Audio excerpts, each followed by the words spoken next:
Hey, this is Evan Woodbery with Go Vols Extra and the Knoxville News Sentinel. Just wrapped up the 8th practice of the spring season for Tennessee. It was indoors. They had hoped to get outdoors, but the rain started a little too early this morning, so they did go indoors. This is the last scrimmage before, or the last practice before Saturday's scrimmage, which should be a big one because the first one was pretty early in the spring. There was a lot of situational stuff. This will be more of a, I think, a real true-to-life type scrimmage. You know, they said it's going to be the first time players really get into it without coaches looking over their shoulder, and so they're going to be looking for things like communication and how much players can tell on their own.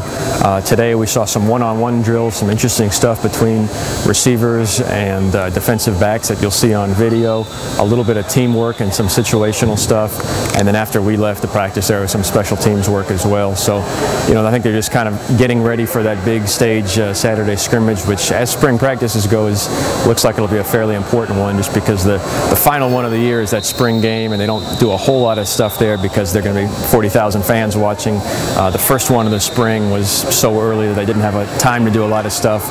This one should be a much more interesting and a much more high-impact scrimmage, and that's coming up Saturday at the stadium. And you can read about that and the rest of spring coverage going through April 20th, spring game, on Go Vols Extra and the Knoxville News Sentinel.